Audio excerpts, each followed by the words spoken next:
കുറെ നാളുകൊണ്ട് ഞങ്ങൾ 4 പേരും കൂടി ഒരു ട്രിപ്പ് പോകണം എന്ന് വിചാരിച്ചുകൊണ്ടിരിക്കുകയായിരുന്നു. അപ്പം മഞ്ഞ് വേണോ മരുഭൂമി വേണോ എന്നുള്ളതായിരുന്നു ആദ്യത്തെ തർക്കം. ഒടുവിൽ മഞ്ഞ് ജയിച്ചു.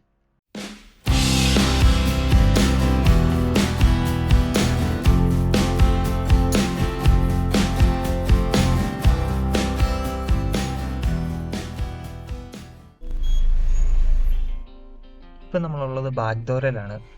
ബാഗ്ദോരയിൽ നിന്നാണ് നമ്മൾ ഗാംഗ്ടോക്കിലേക്ക് ഇപ്പോൾ ടാക്സി വിളിച്ചാണ് പോകുന്നത്. അതൊരു 4-5 മണിക്കൂർ യാത്രയുണ്ട്. സിക്കിമിൽ ഗാംഗ്ടോക്കിൽ ഒരു എയർപോർട്ട് ഉണ്ടെങ്കിലും അത് ഫുൾ ടൈം ഓപ്പറേഷനിലല്ല. അതുകൊണ്ട് ഇപ്പോൾ ഏറ്റവും അടുത്തൊരു പോയിന്റ് എന്ന് പറയുന്നത് ബാഗ്ദോരയാണ്. റെയിൽവേ സ്റ്റേഷനാണെങ്കിലും എയർപോർട്ടാണെങ്കിലും അടുത്തുള്ളത് ബാഗ്ദോരയാണ്. സൈഡിൽ ഈ കാണുന്നത് ടീസ്റ്റ റിവറാണ്. ബാഗ്ദോരയിൽ നിന്ന് ഗാംഗ്ടോക്കിലേക്ക് പോകുന്ന വഴി കൂടുതൽ ദൂരവും നമ്മൾ ടീസ്റ്റയുടെ സൈഡിൽ കൂടെയാണ് പോകുന്നത്. കഴിഞ്ഞ ഒക്ടോബറിൽ ഈ നദിയിൽ സ്ഥിതി ചെയ്യുന്ന ടീസ്റ്റ ഡാം പൊട്ടിയൊരു വലിയ അപകടം ഇവിടെ ഉണ്ടായിട്ടുണ്ട്.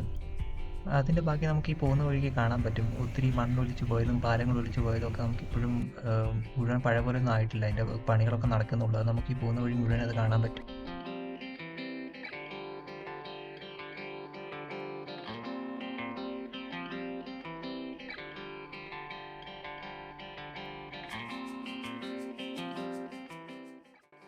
അങ്ങനെ ഒരു 5 മണിക്കൂർ കാറിലിരുന്ന് നമ്മൾ ഗാംഗ്ടോക്കിലെത്തി.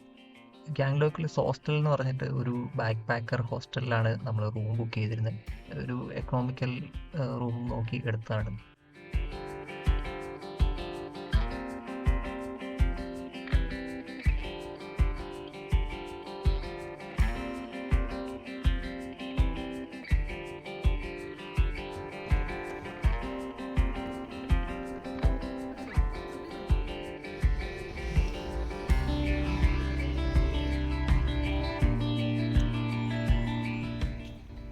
ഈ സിക്കിം ഒരു ഈസ്റ്റേൺ സ്റ്റേറ്റ് ആയതുകൊണ്ട് ഇവിടെ പെട്ടെന്ന് ഇരുട്ടാവും. വൈകുന്നേരം ഒരു 4 മണിയാകുമ്പോഴത്തേക്കും നാട്ടിലെ സന്ധ്യ ആയൊരു പ്രതീതിയാണ്. പെട്ടെന്ന് ഇരുട്ട് വീഴും രാത്രിയിൽ.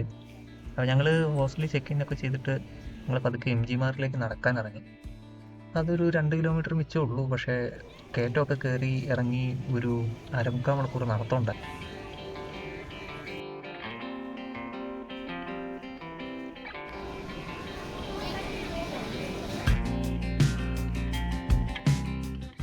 നിംതോ എന്ന് പറഞ്ഞൊരു റെസ്റ്റോറൻറ്റിലാണ് നമ്മൾ ഡിന്നർ കഴിച്ചത്. അത് ഇവിടുത്തെ ഒരു ഫേമസ് റെസ്റ്റോറൻ്റാണ്.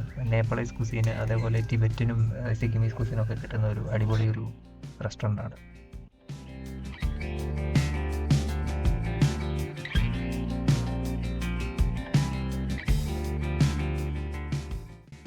രണ്ടാമത്തെ ദിവസം ഗാംഗ്ടോക്കിൽ നിന്ന് ലച്ചിങ്ങിലേക്കാണ് നമ്മൾ പോകുന്നത്. അപ്പോൾ ഞങ്ങളുടെ വണ്ടി വന്ന് ഞങ്ങൾക്ക് വേണ്ടി ഒരു 1 മണിക്കൂർ വെച്ച് അവിടെ വെയിറ്റ് ചെയ്തു. അപ്പോൾ അതിൻ്റെ ചീത്ത മുഴുവൻ അറിഞ്ഞും ഫോണിൽ കേട്ടു. പക്ഷേ ഞങ്ങൾ ചെന്നപ്പോൾ പുള്ളി കാര്യമായിട്ട് തന്നെ ഷോളൊക്കെ ഇട്ട് ഞങ്ങളെ സ്വീകരിച്ചാണ് ഞങ്ങളെ അവിടുന്ന് യാത്രയാക്കി.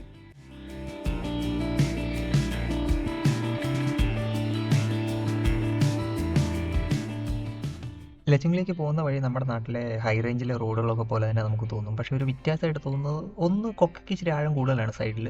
പിന്നെ ഇവിടെ മുഴുവൻ പ്രയർ ഫ്ലാഗുകളാണ് സൈഡിൽ മൊത്തം. പ്രധാനമായിട്ടും 5 നിറങ്ങളിലാണ് പ്രയർ ഫ്ലാഗുകൾ നമ്മൾ കാണുന്നത്. അതിൽ ഓരോ നിറവും പഞ്ചഭൂതങ്ങളിൽ ഓരോന്നിനെ പ്രതിനിധീകരിക്കുന്നു എന്നാണ് വിശ്വാസം.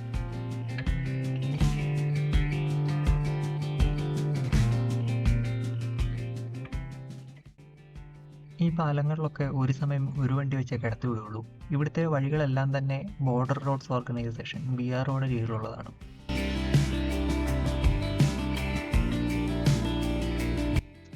ലച്ചുങ്ങിലേക്ക് പോകുന്ന വഴി നമ്മുടെ ആദ്യത്തെ സ്റ്റോപ്പ് നോർത്ത് സിക്കിമിലേക്ക് കയറുമ്പോൾ തന്നെയുള്ള 7 സിസ്റ്റേഴ്സ് വാട്ടർഫോളാണ്. നമ്മൾ ചെന്ന സമയത്ത് അങ്ങനെ വാട്ടർഫോൾ നമുക്ക് അത്ര വലിയ കാര്യമായിട്ട് കാണാനൊന്നും ഇല്ലായിരുന്നു. പക്ഷേ നല്ല തണുപ്പും മഞ്ഞും ആകെ ഒരു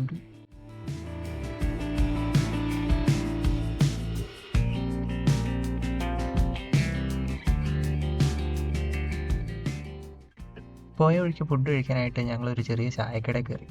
അപ്പോൾ അവിടെ നമ്മളിരുന്ന് എന്ത് വേണമെന്ന് ഇങ്ങനെ ചർച്ച ചെയ്തുകൊണ്ടിരുന്നപ്പോഴത്തേക്കും അവിടുത്തുകാരനായ അവിടുത്തെ ജോലിക്കാരൻ വന്നിട്ട് പുട്ടില്ല മനസ്സിലായോ എന്ന് പറഞ്ഞ് മലയാളത്തിൽ പറഞ്ഞ് ഞങ്ങളെ ഞെട്ടിച്ചു.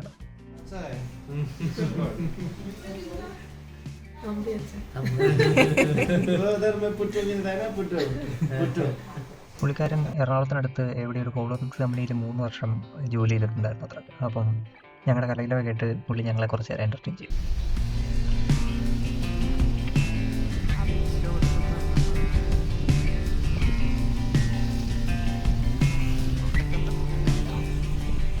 അപ്പം ഞാൻ നേരത്തെ ഫ്ലഡ് ഉണ്ടായ കാര്യം പറഞ്ഞിട്ടായിരുന്നു. അപ്പോൾ അതിൻ്റെ ബാക്കിയായിട്ട് കുറേ പാലങ്ങളൊക്കെ ഒലിച്ചു പോവുകയൊക്കെ ചെയ്തു. അപ്പോൾ ഈ ലച്ചുങ്ങിലേക്ക് പോകുന്ന വഴി നമുക്കത് അറിയാനുണ്ട്. അതിൻ്റെതായ ബുദ്ധിമുട്ടുകളുണ്ട് ഒത്തിരി. കുറേ പാലമൊക്കെ ഒലിച്ചു പോയിട്ട് ശരിക്കും പറഞ്ഞാൽ തോടിനകത്തൂടെ ഇറങ്ങി കയറിയൊക്കെ പോകുന്ന ഒരവസ്ഥയാണ് ഇപ്പോൾ.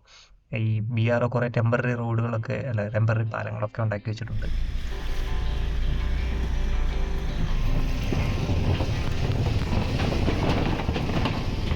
ഈ വഴിയുടെ ബുദ്ധിമുട്ടുള്ള കാരണവും പിന്നെ അങ്ങോട്ട് അടുത്തപ്പോഴത്തേക്കും മഞ്ഞ് പെയ്യാൻ തുടങ്ങി. അപ്പോൾ അതുകൊണ്ട് വണ്ടി വളരെ പതുക്കെയാണ് പോകുന്നത്. അപ്പോൾ ഞങ്ങൾ ആ ലച്ചുങ് എത്തിയപ്പോഴത്തേക്കും ഒരു 6 മണിയായി. അന്നേരത്തേക്ക് നല്ല ഇരുട്ടും മഞ്ഞ് വീഴ്ചയൊക്കെ ആയിരുന്നു.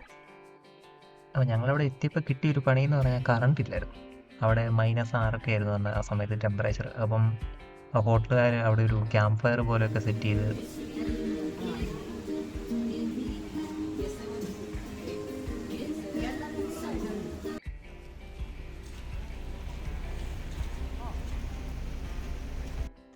ലച്ചുങ്ങിൽ നിന്ന് ഞങ്ങളുടെ പ്ലാൻ യംതാങ് വാലി പോകുക എന്നുള്ളതായിരുന്നു. പക്ഷേ നമ്മുടെ നല്ല നേരത്തിന് മഞ്ഞ് വീഴ്ച കാരണം റോഡൊക്കെ ബ്ലോക്കായിരുന്നു. അപ്പോൾ അങ്ങോട്ട് പോകാൻ പറ്റില്ല എന്ന് ഡ്രൈവർ പറഞ്ഞു. ആളുടെ സജഷൻ നേരെ തിരിച്ച് ഗാങ്ടോക്ക് പോകുക എന്നുള്ളതായിരുന്നു. ഡ്രൈവറെ ഞങ്ങളൊരു വിധത്തിൽ പറഞ്ഞ് സമാധാനിപ്പിച്ച് ഉച്ച കഴിഞ്ഞ് തിരിച്ചു പോകാൻ എന്നാക്കി. എന്നിട്ട് ഞങ്ങൾ ലച്ചുങ്ങിൽ കൂടെ ചുമ്മാ ഒന്ന് നടന്ന് ചുറ്റിക്കറങ്ങി കണ്ടിട്ട് വരാൻ തീരുമാനിച്ചു.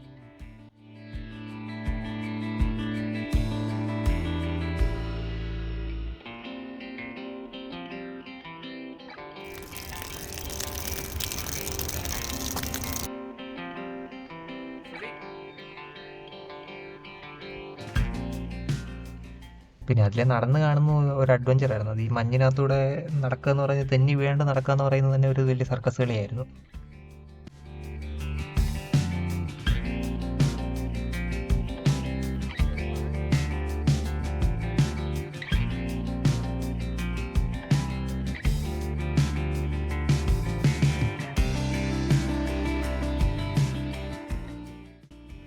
ലച്ചിങ്ങിൽ മെയിനായിട്ട് കാണാനുള്ളത് ലച്ചിങ് മൊണാസ്ട്രിയാണ്.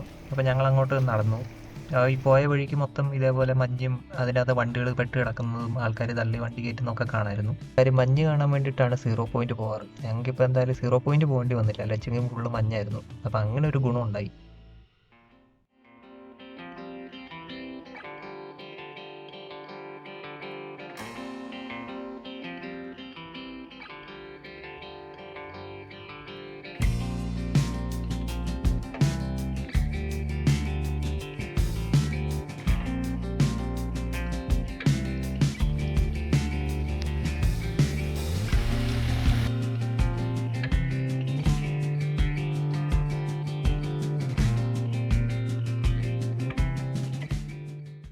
ഞങ്ങൾ താമസിച്ചിടത്തുനിന്ന് ഒരു 1/4 മണിക്കൂർ എടുത്ത് ഞങ്ങൾ മൊണാസ്ട്രി വരെ നടന്നെത്താൻ. പോയ വഴിക്ക് കണ്ട ഇടവഴിയൊക്കെ കയറി മഞ്ഞിനകത്ത് കളിച്ച് പതുക്കെ ഫോട്ടോ ഒക്കെ എടുത്ത് ഞങ്ങൾ പതുക്കെ ഒരു ആഘോഷമായിട്ടങ്ങ് നടന്നു.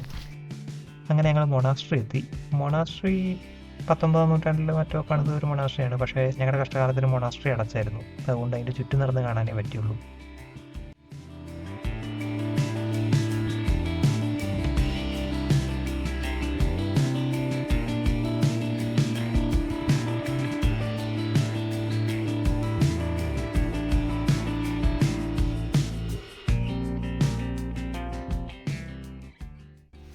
ലച്ചിങ്ങിൽ നിന്ന് 1 മണിയായപ്പോൾ ഞങ്ങൾ ഇറങ്ങി. അവിടുന്ന് തിരിച്ച് ഗാങ്ടോക്കിലേക്ക് വൈകുന്നേരത്തേക്ക് എത്തി. പോയ വഴിയല്ല ഞങ്ങൾ തിരിച്ചു പോകുന്നത്. ഇടയ്ക്കെന്തോ വഴിപ്പണിയൊക്കെ കാരണം വേറെ ഏതൊക്കെയോ വഴി ഞങ്ങൾ തിരിച്ചെത്തി.